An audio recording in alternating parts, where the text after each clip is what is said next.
Once again, good evening.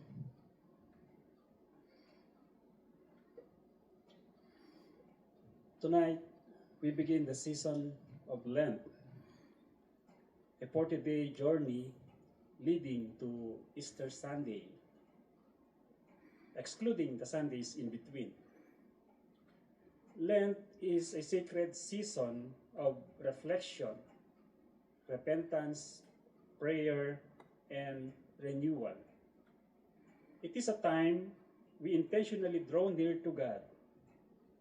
It is also worth noting that around this time, our Muslim neighbors begin Ramadan, a sacred season of fasting and devotion. While our faiths are different, both seasons reminds us that human hearts long to seek God through prayer, fasting, and acts of devotion. Our gospel reading from Matthew 6 comes from the Sermon on the Mount. In this passage, Jesus teaches about spiritual disciplines, practices that shape our devotion to God. John Wesley later described this as works of piety and works of mercy. In our text, Jesus focuses on these visible expressions of piety, giving, praying, and fasting. And then he speaks about where we store our treasure. The central question behind all these practices is this: for whom are we doing them?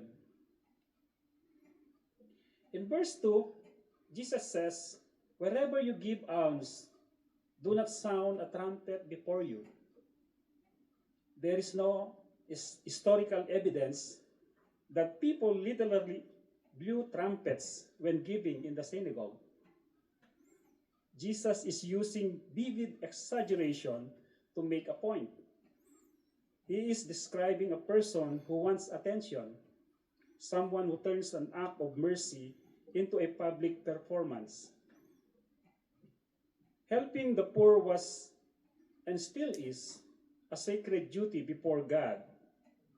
But Jesus warns against doing righteous acts merely to be seen by others. He even says, "Do not let your left hand know what your right hand is doing." Of course, this is not literal. It is a poetic way of saying, give so quietly and sincerely that even your own ego does not take credit. Then comes the promise. Your Father who sees in secret will reward you. Some may ask, how does this fit with Jesus' earlier teaching in Matthew chapter 5, verse 16? Let your light shine before others. The difference lies in the motive. When we let our light shine, the goal is that others may glorify God. But when hypocrites act, the goal is to glorify themselves. The issue is not visibility. The issue is the heart.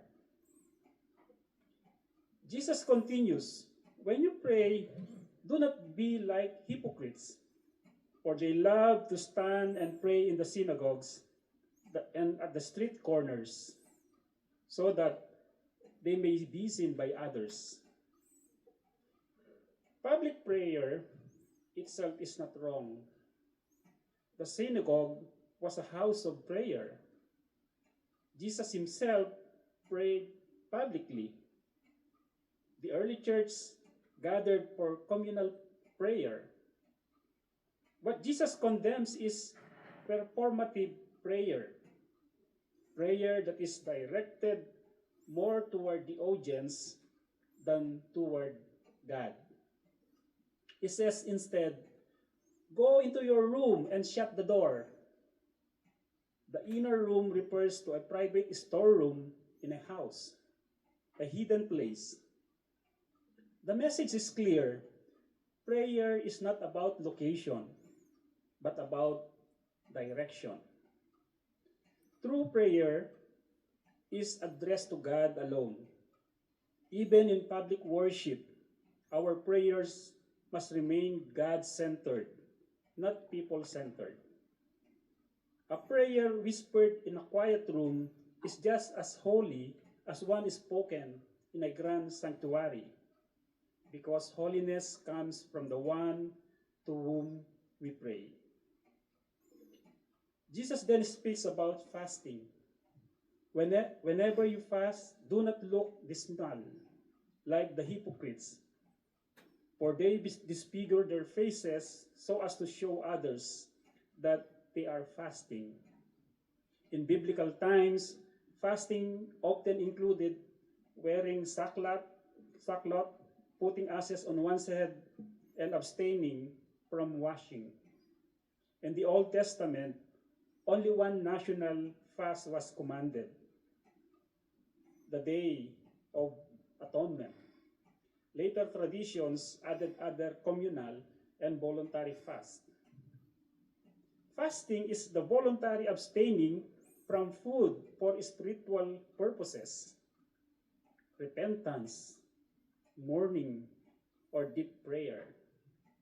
But again, the problem Jesus addresses is not the fasting itself, it is the display of it. Some people made their suffering visible so others would admire their devotion.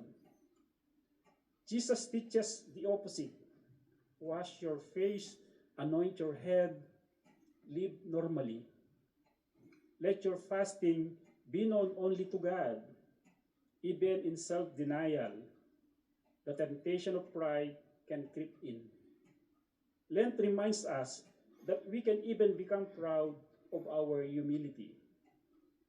That's why our devotion must remain hidden in God. Finally, Jesus says, do not store up for yourselves treasures on earth, but store up for yourselves treasures in heaven.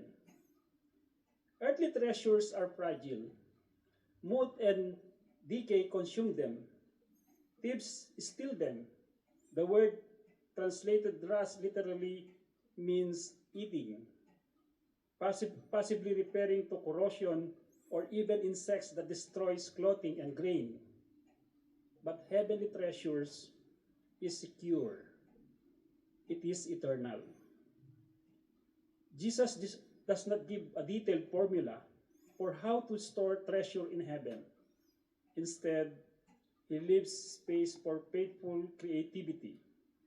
Every act of mercy done for God, every sincere prayer, every humble fast, these are eternal investments. And then comes the penetrating truth. For where your treasure is, there your heart will be also. Your treasure reveals your heart.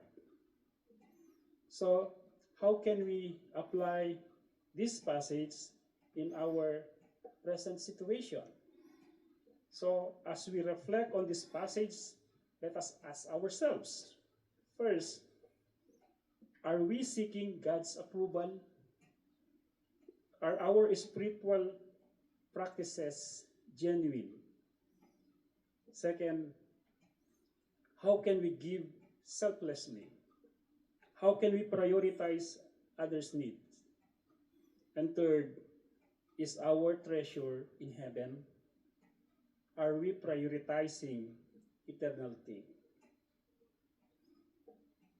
Brothers and sisters, as we begin this Lenten journey of 40 days, may we examine our motives. May we practice generosity without applause, prayer without performance, fasting without display, and devotion without pride. This Ash Wednesday, as we receive ashes on our foreheads, we are reminded that we are dust, and to dust we shall return. Human praises fades, earthly treasures disappears, but what is done for God endures forever.